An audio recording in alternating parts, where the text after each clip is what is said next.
জাকাত কিভাবে হিসাব করব? অর্ধেক তো হিসাব করেই ফেললাম, কি বলেন?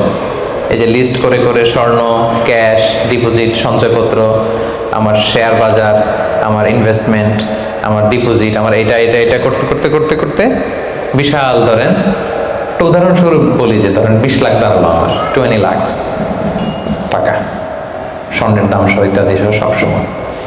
এবার হিসাবটা কিভাবে করব? হিসাবটা খুব সহজ। আমার জাকাতে বলে আসলে আমি সব হিসাব দিয়ে পাইলাম কয় লাখ টাকা? 20 লাখ। এবার আমার যদি ঋণ থাকে, আমি ঋণটা এখান থেকে বাদ দিব। আমরা শুরুতে বলছিলাম এক ধরনের ঋণ আছে একবারে দিয়ে দিতে হবে, এরকম একবারে ঋণ দেওয়ার যদি আমার কিছু থাকে ওইটা আমি বাদ দিব। ধরেন আমার একবারে ঋণ দেওয়ার আছে 5 লাখ টাকা, যেটা আমাকে একবারই পরিশোধ করতে হবে অল্প কিছুদিনের মধ্যেই, তাহলে এটা আমি বাদ দিতে পারবো। তো 5 লাখ টাকা যদি 20 লাখ টাকা থেকে বাদ দিয়ে কত থাকে? 15 লাখ। এরপর আমি বলেছিলাম যে কিস্তিতে যে ঋণগুলো থাকে সেক্ষেত্রেও আমি বাদ দিতে পারবো ম্যাক্সিমাম 1 বছর, 12 মান্থস। ধরেন যে বড় একটা কিছু আমি কিনেছি, সেখানে 12 মাসের আমার যে ঋণ, সেই ঋণ আসতেছে ধরেন যে কিস্তিতে, ধরেন আরো 5 লাখ, তাহলে কত বাদ গেল? 5 5 10 লাখ, থাকলো কত? 10 এই 10 লাখ হচ্ছে আপনার নাও জাকাতুল অ্যাসেট। এই 10 লক্ষের উপর আপনি 2.5% জাকাত দিবেন। আর হিসাবটা যদি আপনি সূর্য বছর অনুযায়ী করেন তাহলে 2.58% দিবেন। সহজ হয়ে গেছে না মোটামুটি? হ্যাঁ, মোটামুটি সহজ হয়েছে না? এরপর এক একজনের এক এক ধরনের বিজনেস, এক এক ধরনের কোশ্চেন থাকবে। এটা পার্সোনালি কোনো মুফতির কাছে বা যে কোনো স্কলারের কাছে আপনার পার্সোনাল আলাদা করে হিসাব করা লাগলে এটা করে নেবেন। কিন্তু ওভারঅল জাকাতের কিভাবে ক্যালকুলেট করতে হয় এবং প্রসেসটা কি, রাইট প্রসেস, এটার একটা ধারণা তো আপনারা পেয়েছেন নাকি? বুঝতে পারছেন না সবাই? আচ্ছা, এরপরে বলেছিলাম ফসলের জাকাত, মানে কৃষি সম্পদের জাকাত। কিছু চাষ করলেই জাকাত দিতে হয় না, এটার একটা নিসাব আছে, সেটা হচ্ছে কমপক্ষে 18 মণ। কমপক্ষে কয় মণ? 18 মণ। কমপক্ষে 18 মণ হইলে ফসলের জাকাত দিতে। আল্লাহ বলেন, ইয়া আইয়ুহাল্লাযীনা আমানু আনফিকু মিন তাইয়্যিবাতি মা কাসাবতুম ওয়া মিম্মা আখরাজনা লাকুম মিনাল আরদ। জমিন থেকে যেটা উৎপন্ন করে দেই এটাও আল্লাহর রাস্তায় দান করো। ওয়া আতু হাক্কাহু ইয়াউমা হাসাদি, যেদিন ফসল হারভেস্টিং করে ঘরে তুলবেন ওই দিনই জাকাত দিতে হবে। মজার ব্যাপার হচ্ছে ফসলের ক্ষেত্রে বা কৃষিজ পণ্যের ক্ষেত্রে কিন্তু 1 বছর অপেক্ষা করা লাগে না। এর আগে টাকা পয়সা, স্বর্ণালঙ্কার এগুলো 1 বছর আছে কিনা দেখতে হয়।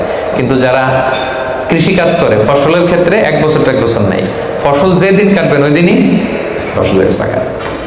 তো ফসলের জাকাতের জন্য 1 বছর ওয়েট করা লাগে না। তো আপনি নিজে ধরেন ধান খাওয়ার জন্য আপনি ফসল করছেন 10 মণ, ওটার জাকাত দেওয়া লাগবে? বুঝে থাকলে উত্তর দেন। 10 মণ ধান আমি করেছি, কেন লাগবে না? 18 মণ হয় নাই। দেখেন শরীয়ত কত সুন্দর, কিছু আপনি করলেই জাকাত দিতে বলে নাই। এটা একটা স্ট্যান্ডার্ড আছে, লাইসা ফিমা দুনা খামসাতে আউসুকিন সাদাকা। 5 ওসাকের নিচে জাকাত হয় না। 1 ওসাকে কত এভাবে হিসাব করে বের করা হয়েছে 720 কেজি, 18 মণ। 18 মণের নিচে হইলে জাকাত দেওয়া লাগবে না।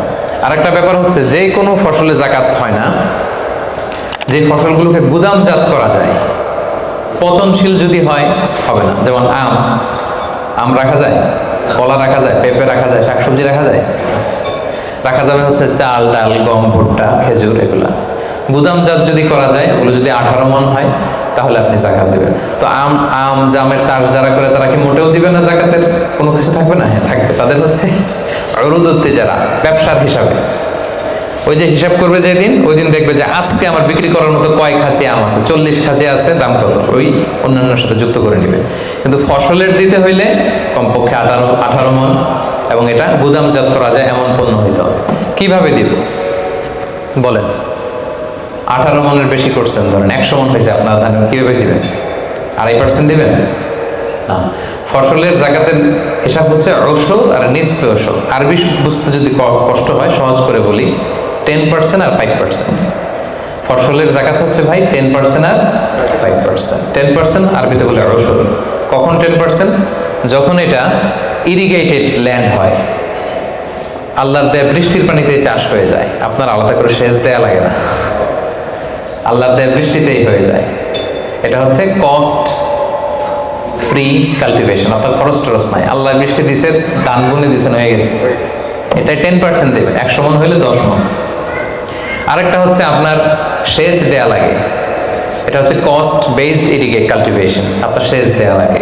কীটনাশক দেওয়া লাগে, রাসায়নিক সার দেওয়া লাগে, নিড়ানি দেওয়া লাগে, এই করা লাগে সেই করা লাগে, আপনার খরচ বেশি। ওইখানে 10% না, ওখানে দেবেন কত পার্সেন্ট? 5%। 100 মন ধানে কয় মন? দেখছেন, তার মানে the more you cost the less you pay, the less you cost the more you pay. সুবহানাল্লাহ। এখন যদি বলেন হুজুর আমার তো কিছু বৃষ্টির পানিতেও হয়, আবার আমিও কিছু পানি দিই, এখন কি করবেন বলেন দেখি, কে বলতে পারে? 7.5% দিবেন? এই তো ব্যবসায়ী হইলে কি সুবিধা। তখন আপনি মাঝামাঝি দিবেন, যেহেতু বৃষ্টির পানির ফ্যাসিলিটিও আপনি পেয়েছেন, আপনারও পানি শেষ লাগছে, দুইটা যেহেতু, তাহলে 5 আর 10 এর মাঝামাঝি কত? 7.5। তো আপনি তখন 7.5% দিবেন। এটা হচ্ছে বিশাল আলোচনারে এক নির্যাস আমি আপনাদেরকে শোনালাম। চলে গেল কৃষি সম্পদ। এবার পশু সম্পদের জাকাত কিভাবে দিবেন? পশু সম্পদের যে লিস্ট, এটা আমাদের জন্য অ্যাপ্লিকেবল না। 40টা ছাগল হলে একটা ছাগল বছর শেষে, 30টা গরু হলে বছর শেষে, 5টা উট হলে, এটা আমাদের জন্য অ্যাপ্লিকেবল না। কারণ পশু সম্পদের জাকাত যদি দিতে হয়, শর্ত হচ্ছে এটা সায়েমা হইতে হবে। সায়েমা মানে পশুগুলা বনে বাদারে যে ঘাস লতা পাতা নিজেই খেয়ে আসে, এটার কোনো খাওয়ানো টাওয়ানো লাগে না। কিন্তু আমাদের যে পোলট্রি শিল্প, আমাদের যে গরুর ফার্ম, এটাকে ফ্যানের নিচে রাখতে হয়। অস্ট্রেলিয়ান গাভী যারা পালে দেখবেন উপরে ফ্যান, যে দারোয়ান ওর ফ্যান নাই, কিন্তু গরুর উপরে